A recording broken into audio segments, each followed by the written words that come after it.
এই তিনটা স্বর্ণের ইট কি? দুনিয়া। ওই মুরিদদের এই কথা আর বুঝে আসে নাই, তাদের একটা লোভ হয়ে গেছে। কিছু দূর যাওয়ার পরে এক মুরিদ পিসাব থেকে ছুটে চাইছে যে হুজুর আমার বাড়িতে সমস্যা, বাড়ি যাইতে হবে। পিসাব ওই মুরিদকে ছুটি দেয়া দিছে। ওই মুরিদ ওই স্বর্ণের ইটের কাছে আইসা আনন্দ ভোগ করতেছে আর বলতেছে আমি তিনটা স্বর্ণের ইট বাড়ি নিয়ে যাইব, আমি বিশাল বড়লোক হয়ে যাইব, আমার জীবনে আর কোনোদিন অভাব আসবে না। কিছুদূর যাওয়ার পরে দ্বিতীয় জন ছুটি চাইলেন, দ্বিতীয় জনকে ছুটি দিলেন। দ্বিতীয় জন ঈদের সামনে আইসা হাজির ওই তিনটা স্বর্ণের ইট নেওয়ার জন্য। কিছুদূর যাওয়ার পরে তৃতীয় জন ছুটি চাইলেন, তৃতীয় জনকে ছুটি দিয়ে দিলেন। এখন ওই তিনজন স্বর্ণের ইটের কাছে আইসা বলতেছে ভাই আমরা তিনজনে তিনটা স্বর্ণের ইট বাড়ি নিয়ে যাইব, এরপরে আমাদের জীবিকা এখান থেকে উপার্জন করব, জীবিকা লালন পালন করব, আর কোনো কষ্ট হবে না, এরপরে আমরা সুখ শান্তিতে থাকতে পারবো। পীর সাহেব সর্বপ্রথম বইরা দিছিল এই তিনটা স্বর্ণের ইট দুনিয়া কেউ হাসিল করতে চাইলে কেউ হাসিল করতে পারবে না, এই ইটের জায়গা থাকবে, সে চলে যাইবে। অনেকক্ষণ কথা বলার পরে 13 জনের ক্ষুধার প্রয়োজন, ক্ষুধা রাখছে, খাবারের প্রয়োজন। 3 জন থেকে টাকা উঠে একজনকে বাজারে পাঠাইলেন, ভাই বাজার থেকে কিছু খাবার ক্রয় করে নিয়ে আসো, এরপরে আমরা 3 জনে খাবার খাইয়া 3টা ইট নিয়ে বাড়ি চলে যাইব। ওই ব্যক্তি বাজারে গেলেন টাকা নিয়ে খাবারের জন্য। ইবলিস শয়তান বাজার ওর পিছে পিছে বাজারে গেল। বাজার যায় বলতেছে বোকা 3 জনে 3টা স্বর্ণের ইট না নিয়ে তুই একই নিস, 3 জনে 3টা না নিয়ে তুই কি করিস? একা নিস। এখন সে বলতেছে এটা কিভাবে সম্ভব? তারা 2 জন, আমি একা, আমি যদি একলা নিতে চাই 2 জন আমাকে মেরে ফেলাইবে। ইবলিস বলেছে আমার বুদ্ধি আছে, বাজার থেকে যে খাবার ক্রয় করবি তোর খাবার বাজারে বসে খাইয়া বাকি খাবারে বিষ মিশাবি। কি মিশাবি? বিষ মিশাবি। ওরা তো এই খাবারের ভিতরে বিষ জানবে না, খাওয়ার সাথে সাথে মরে যাইব। তুই একা এই 3টা স্বর্ণের ইট নিয়ে বাড়ি চলে যাবি, বিশাল বড়। ওই হঠাৎ করে বল বুদ্ধিটা সেই আসল বুদ্ধি কাজেই লাগাইতে হবে। শয়তান যখন তাকে কাবু করে হারাইল, দৌড়াই আসছে ওই 2 জনের কাছে আইসা বলতেছে ভাই তোমরা 2 জনে 3টা স্বর্ণের ইট নিয়ে যাও, ওকে ভাগ দেওয়া লাগবে না। 2 জন বলতেছে এটা আমার কিভাবে সম্ভব, আমরা তো তাকে খাবার ক্রয় করতে পাঠাইছি। শয়তান বলতেছে শোনো তোমাদের লেগে খাবার আনলে, খাবার আনার সাথে সাথে তার মাথায় বাড়ি দিয়ে মেরে ফেলাইবা। কি করবা? হ্যাঁ, খাবার আনার সাথে সাথে ওর মাথায় বাড়ি দিয়ে মেরে ফেলাইবা, এরপরে মরে যাইব, তোমরা পিছন স্বর্ণের ইট নিয়ে যাইবা। যেই বুদ্ধি সেই গাছ। খাবার কিনা খাইয়া বাকি 2 জনের খাবারে বিষ মাখাইছে। ওই স্বর্ণের ইটের কাছে আসার সাথে সাথে পিছন থেকে বাড়িতে মাথা ফাড়া লাগছে, মেরে লাগছে। এখন বলেন তো এই খাবারে যে বিষ নয় কি হয় জানে? এই 2 জন জানে? এরা 2 জন খুব আনন্দিত। শরীর একজন দূর করে ফেলাইছি। 3 স্বর্ণের ইট 2 জনে আনন্দে খাবার খাইতেছে আর গল্প করতেছে। খাবার খাইতে খাইতে এক পর্যায়ে 2 জনের মৃত্যু। ডেড বডি কয়টা? 3টা। আগেরটা মাথায় বাড়ি, পরেরটা পরের 2 জনের বিশেষ শেষ। ওই যে পিসাব বলছিল বাবা এই 3টা স্বর্ণের ইট দুনিয়া যদি কেউ হাসিল করতে চায় সে দুনিয়া থেকে চলে যাবে, 3টা স্বর্ণের ইট জায়গায় থাকবে। কাজের কথা বলছে দুনিয়ারে বাবা স্বর্ণের ইট আপনি যতই চেষ্টা করেন দুনিয়া অর্জন করার জন্য, এক সময় আপনি মৃত্যুবরণ করবেন। টাকার জায়গায় টাকা থাকবে, গাড়ির জায়গায় গাড়ি থাকবে, বাড়ির জায়গায় বাড়ি থাকবে। আপনার যেই ঠিকানা সাদা কাপড় আর বাস, আমারও ঠিকানা সাদা কাপড় আর বাস। আপনাদের এলাকায় বড় লোক না হলে কি দিয়ে দেয়? টিন। হ্যাঁ, একেবারে বাহির থেকে টাকা দিয়ে জামা বানাই নিয়ে দেয় না, কাপড়ে কাপড়। হ্যাঁ, কেন? সারা বছর কত চেষ্টা করছে, 5টা পুরো ইটালি বাড়াইছে, 5 লাখ করে প্রত্যেক মাসে, টাকার অভাব নাই। তার শেষ ঠিকানা কি? কবর। সাথে নিছে কি? সাদা কাপড়। সত্য তো? তাই এত বড় কি লিগে মারামারি কাটাকাটি পিটাপিটি। 1 লাখ টাকা সুদে লাগালে মাল গেলে 10,000। হ্যাঁ, সুদ খাইলে কত বড় গুনাহ জানেন তো? সুদ খাইলে গুনাহ হয়, এটা আমরা একই ভাবিনি না বিশ্বাস, একই ভাবিনি। শুয়ারের গোছ খাও কি? সুদ খাও, মুখ দিয়ে পেয়ে। আপনারা যদি শুয়ারের গোছ একেবারে ভিআইপি করে পাকাইয়া এরপরে সামনে দেওয়া হয়, খাইবেন? 5,000 টাকা যদি সুদে দেওয়া হয়, কালকে আমার গাইলেন সমস্যা নেই যে হুজুর একটা আইছিল কি কথা কয়ে গেছে, মসজিদের সভাপতি, মসজিদের ক্যাশিয়ার তারাও সুদ খায়। আপনাদের এলাকায় না, আমার ওই জায়গায় এক মসজিদের ক্যাশিয়ার হঠাৎ করে মসজিদের ফান্ডে হাত, মসজিদের একটা উজুখানা প্রয়োজন, ফান্ডে 5 লাখ টাকা 6 লাখ টাকার মতো হয়েছে, ফান্ডে হাত দিয়ে যখন তো সবাই আছে, বাকি 4.5 লাখ একটু সমস্যার ভিতরে পড়ছিলাম তো এই জন্য আপনার টাকাটা ভাঙছি দিয়ে দিন আগামী মাসে। হঠাৎ করে এই মাসেই যাকে সুদে লাগাইছে, সুদ আওয়ার সাথে আর সাথে বিশাল মারামারি, এক পর্যায়ে বাস্ট হয়ে গেছে। মসজিদের ক্যাশিয়ার মসজিদের ফান্ডের 4 লাখ টাকা আমার কাছে সুদে লাগাইছে, অন্য টাকা 10 টাকা, মসজিদের টাকা আমি জানছি এই জন্য আমার থেকে নিয়েছে 7 টাকা।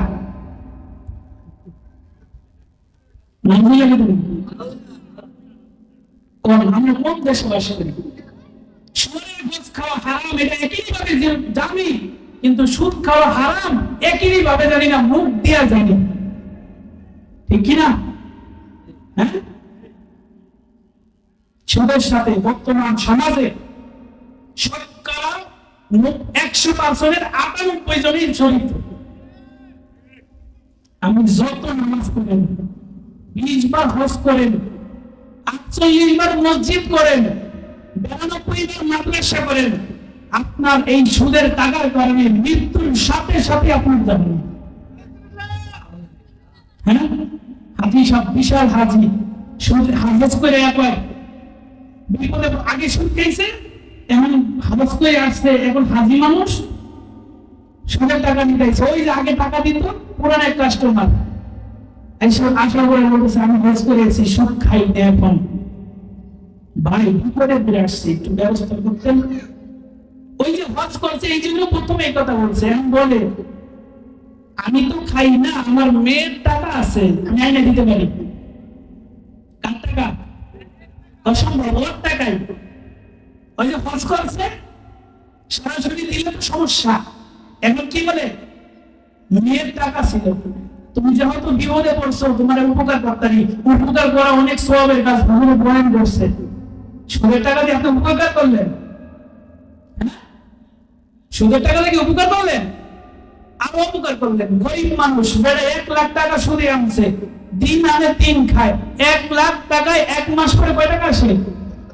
2 মাস পরে, 3 মাস পরে, 5 মাস পরে, 10 মাস পরে 1 লাখ দিতে পারবে, মাঝে আরো 1 লাখ হয়েছে, কেন উপকার করবেন? ভাই গরিব মানুষ 10 মাস হচ্ছে, তোমার 1 লক্ষ টাকা, আমি তোমার 90,000 দিই, মানতেন? হ্যাঁ, কথা কয় কি তোর উপকার করে ভুল হয়েছে। আপনাদের এলাকায় মনে সুদ খায় না? হ্যাঁ, খাও। সুদ খেলে জাহান্নামে যেতে হয়, জাহান্নামের আগুনের আযাব কে কে সইতে পারবেন হাত তোলেন, তাকে পরীক্ষা করা হবে। জাহান্নামের আগুনের আযাব দুনিয়ার আগুনের চাইতে 70 গুণ তেজি। একটা মোমবাতির আগুনের তো কোনো তাই নাই, তেজ নেই, আছে? আপনার সামনে যদি মোমবাতি ধরায় আগুন দিতে বলে আর দিতে বলে দিবেন কেন? জাহান্নামে যে পড়বেন এটা ইয়াকিন নাই। হ্যাঁ, হুজুরের বয়ান দিচ্ছে সুদের বিরুদ্ধে, পরের মাসে হুজুরের ভালো না, হুজুর কি না ভালো না। আলহামদুলিল্লাহ, আপনাদের আমার কথা রাগ করেন না বাবা, আমার কাজ বলা, মানা না মানা আপনার কাজ। হাসরের মধ্যে আল্লাহ যখন জিজ্ঞাসা করবে তুই আলিম মুসলিম, সত্য কথা বলছ নাই, আমি আমার মসজিদে সত্য কথা বলি, এরা যাও গায়ে লাগো। আমাদের যে নিচে আমার খুব মহব্বত করতো, এক হুজুর জীবনে সুদের টাকা ধরেই নেই আপনি, 2 মাস জমা করে দেই, এর সাথে কাজ লাগায়, দামের উপরে টাকা লাগায়, এরপর থেকে হেয়ার বাসায় খাওয়া বন্ধ আমার খাবার দেয়। এখন সামনাসামনি যদি ফালাই দিই সমস্যা না, দেখা হইতো না? আমি কি করি জানেন, আমার এই জায়গায় একটা কুকুর আছে, খাবার দিয়ে গেলে সামনাসামনিতে বেজার হবে, এরপরে রাত্রে পরে আমি কুকুরদের খাবার দিই। যাই না যদি আমি তোমার খাবার খাই, হাসরের ময়দান আমার এই শরীরটাকে লা ইয়াদখুলুল জান্নাতা জাসাদুন গুজিয়া বিল হারাম। আমার যে সময় নিচে খুব মুহাব্বত করতো, একেবারে ফেরেশতা লেগেছি, 2 সপ্তাহ বয়ান করার পরে অর্ধেক আমার বিপত্তি। মোস্তাফিজপুর এক মসজিদ চাকরি করি, এখন অর্ধেক আমার বিরুদ্ধে যে হুজুর পাঠাইতে হবে। এই সমাজে বিয়া হইলে বক্স গজব হয়েছে, হ্যাঁ বাজারে অনেক সমাজে হুজুর যদি 1 বছর একবার বলে আপনার আলহামদুলিল্লাহ কত সুন্দর একজন হুজুর পেয়েছেন জানেন, ঢালকানগর মাদ্রাসার হুজুর। আমি মনে মনে চিন্তা করলাম যে ঢালকানগর মাদ্রাসার হুজুর এই মসজিদে, ঢালকানগর মাদ্রাসা বাংলাদেশের ভিতরে অন্যতম একটা মাদ্রাসা, চারটাখানি কথা না। ঢালকানগর মাদ্রাসায় ভর্তি হওয়া অনেক কঠিন, সেই মাদ্রাসার একজন ইমাম সাহেব পাইছেন, যোগ্য ইমাম, কোরআন তেলাওয়াত কত সুন্দর, হুজুরের খুব কদর করবেন। আপনারা মনে করতে পারেন যে এই তো কি আর আমাদের মতনই তো, কত দামি একজন হুজুর পেয়েছেন, যার পিছনে নামাজ পড়তেছেন তিনি মানে একজন দামি ব্যক্তি। হুজুর যা কয় নিজের শরীরে পড়লেও একটু মাইনে নিয়ে সহজে চাইলেন না, ইমাম সাহেব পাইবেন অনেক, কিন্তু যোগ্য ইমাম কম। যোগ্য ইমাম কি কম। বয়ান তো প্রতিদিনই শোনেন, সুদের বয়ান অনেক পরে, একেবারে পাক্কা এখান থেকে তওবা ইস্তেগফার করে আর জীবনেও সুখ খাবো না, দরজার ওই পাশে গেলে শেষ, সব ভুলে গেছে। কেউ তুমি না কালকে ওয়াজ শুনলাম, আরে হুজুর তো কত কিছু করে, হ্যাঁ আফসোস, অনেক বড় আফসোস সমাজের, বর্তমান সমাজ নিয়ে। বলে কোথায় মরণ ধরবো, পুরা শরীরে ঘা, হ্যাঁ নামাজি ব্যক্তি অনেক কম, মসজিদ কত সুন্দর। আমি অনেক আগে একবার এই মসজিদে আসছিলাম, কিন্তু এই সময় অনেক ভাঙাচোরা একটা মসজিদ দেখছিলাম, আর সঙ্গে আজকে দেখে পুরো আশ্চর্য হয়ে গেলাম যে মসজিদ এত সুন্দর হয়েছে, মাশাআল্লাহ। নামাজিও আস্তে আস্তে মনে হয় বাড়ছে, বাড়ছে না কমছে? তবে ওই যে 3 নম্বর আর 4 নম্বর নামাজি হওয়ার চেষ্টা করো, 1 নম্বর 2 নম্বর না, ঠিক আছে? হজের ভিতরে সেজদা আছে, যাকাতের ভিতরে সেজদা আছে, রোজার ভিতরে সেজদা আছে। ইবলিশ হালাক হইছে কি জন্য জানেন? কি জন্য? এই সেজদার কারণে।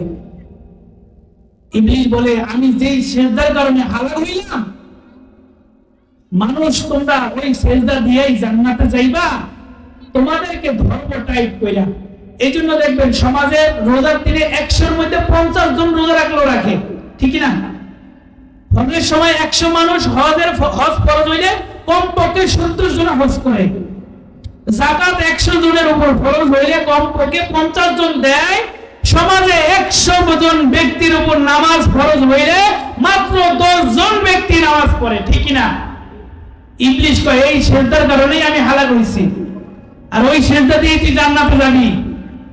এই জন্য নামাজ থেকে ইবলিশ মানুষদেরকে বেশি সরায়, বেশি দূর করে। কেউ যদি কষ্ট মষ্ট করে মসজিদে আসেও, নামাজে দাঁড়াইলে বিভিন্ন চিন্তায় তার নামাজকে নষ্ট করে দেয়, ঠিক না? এই জন্য ইবলিশ আমাদের বন্ধু না শত্রু? খুব। ইবলিশ বলে মাগরিবের আযান হচ্ছে, চায়ের দোকানে যাবে, এই বছর কি এটা ক্ষমতায় আইতে পারে, ওই চিন্তা ভাবনা লাগাই দেয়। অমুকের বাড়ি একটা মাইয়া ছিল খুব ভালো, চলে গেল, আরেক বলা লাগে কোন জায়গায় দরবারে মসজিদে। আহাবুল বিলাদি ইলাল্লাহি মাসাজিদুহা ওয়া আবগাদুল বিলাদি ইলাল্লাহি আসওয়াকুহা। রাসূল বলেন দুনিয়ার মধ্যে সবচেয়ে উত্তম জায়গা হলো মসজিদ, আর সবচেয়ে নিকৃষ্ট জায়গা হলো বাজার। বাজার মানে কি? দোকানপাট। আজকে দেখেন এশার আজান, হুজুরে কত সুন্দর করে আজান দিছে, আর আপনি কোথায়? কোন না কেন দোকানে। এশার নামাজে মসজিদে যেই কয়জন লোক হয়, নামাজ শেষে দেখে দোকানে এর ডাবল। শেখ সাইদি রহমতুল্লাহ একটা কথা বলছেন, ঘুমিয়ে কাজা করেছো ফজর, তখনও জাগরি যখনও জোহর, হেলায় খেলায় কেটেছে আসর, মাগরিবিতে শুনে আজান, এশায় জামাতে হও গো শামিল, এখনো আছে তোমার সময়। 10 বছর 15 বছর এই নামাজ পড়ি, 25 বছর কেবল যুবক মানুষ, 40 বছর তো যাইনি, আরেক বছর যা, মেয়ে বিয়া দিনে বা ছেলে বিয়া করাইনি, 50 বছর এর পরও এই নামাজ আসে না। ঘুমিয়ে কাজা করেছো ফজর, তোমার 15-16 বছর হয়েছে, তুমি ঘুমায়া ঘুমায়া হায়াতটা শেষ করলা, তখনও জাগো নয়, যখনও জোহর, 25 বছর হয়ে গেছে, তুমি এখনো ঘুমে উদাসীন অবস্থায়, হেলায় খেলায় কেটেছে আসর, 40 বছর হয়ে গেছে, তুমি হেলায় খেলায় তোমার সময়টা কাজে শেষ করে দিলা।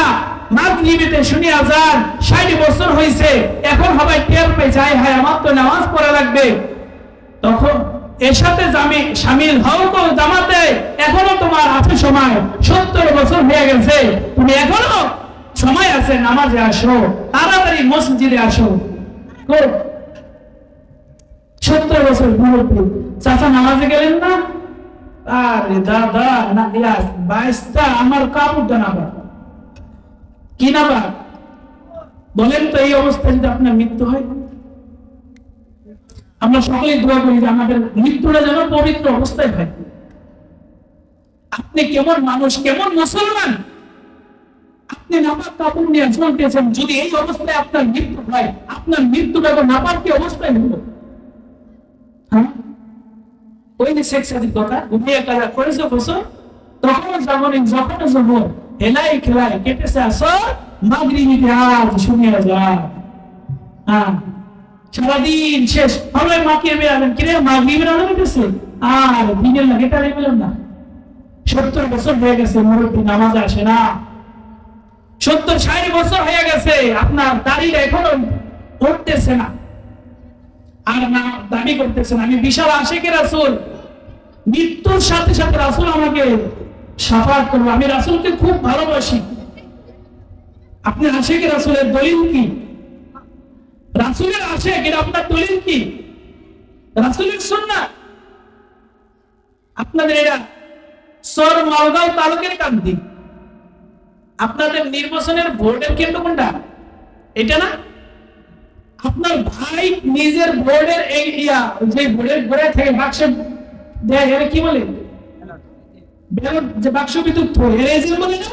এজেন্ট আপনার ছোট ভাই, আপনার 4 ভাই, ছোট জনে এজেন্টের দায়িত্ব পেয়েছে, আরেকজনে পাইছে ওই যে ঘরে ঢুকবেন, ঘরের দরজার দায়িত্ব দারোয়ান। আচ্ছা বলেন তো, আপনারই আপন ভাই, আপনি যখন দরজায় ঢুকবেন, আপনার ভাই আপনাদের কি চাইবো? তোমার ভোট হয়েছে, স্লিপটা দাও, চাইবো না? কথা বলেন নাকি? এরপর আপনি স্লিপ না দিলে ঢুকেইবো কেন? হয়েছিলেন আপনি, হ্যাঁ ভাই, আপনার ভোট হয়েছে জানে না যে তুমি আমার ভাই, তোমার ভোট হয়েছে এটা আমি জানি, তবে এই ভোটের ঘরে ঢুকতে হলে তোমার ওই ভোটারের কাগজটা রাখবে।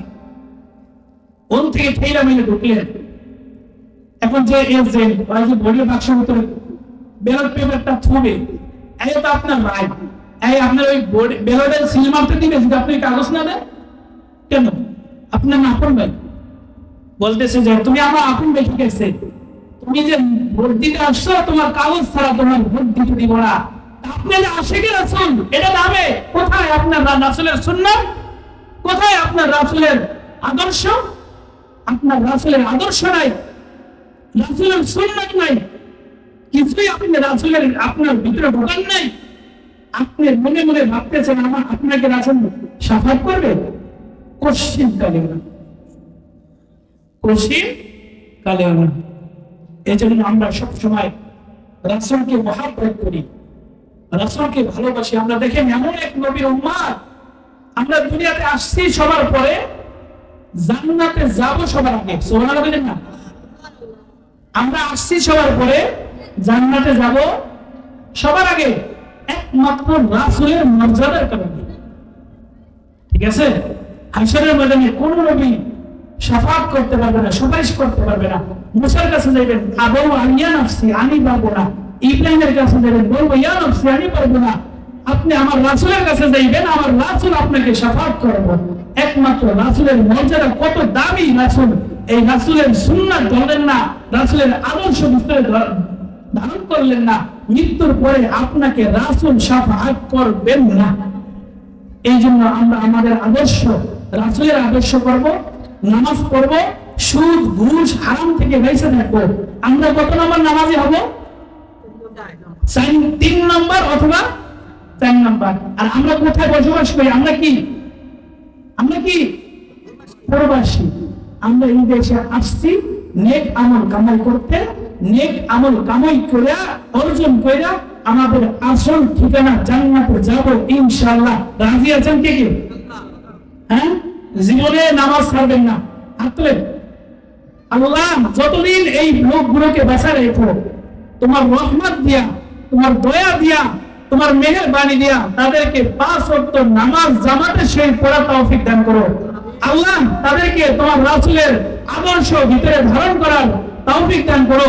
আল্লাহ এদেরকে এখানে যারা তোমার রাসূলের রওজা দেখে নাই, তোমার ঘর বাইতুল্লাহ দেখে নাই, তোমার রাসূলের মুহাব্বতে তাদের মৃত্যুর আগে একবারের জন্য হইলেও রাসূলের, তোমার রাসূলের রওজা আর তোমার ঘর বাইতুল্লাহ তওয়াফ করার তৌফিক দান করো।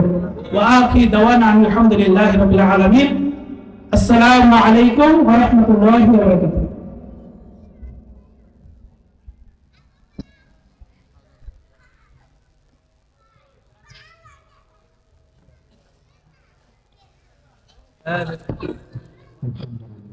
সকলে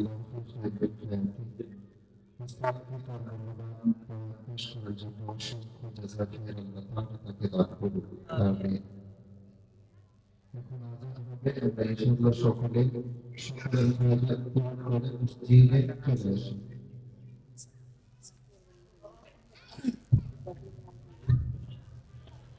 الله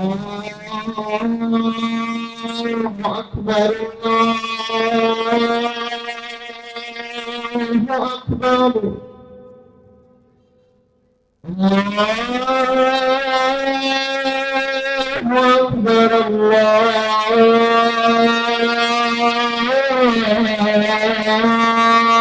أكبر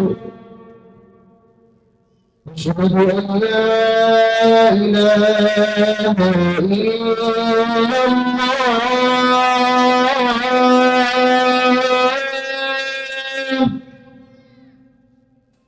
أشهد أن لا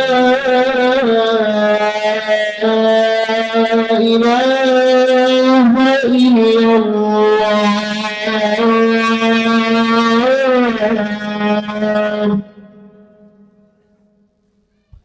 أشهد أن محمدا رسول الله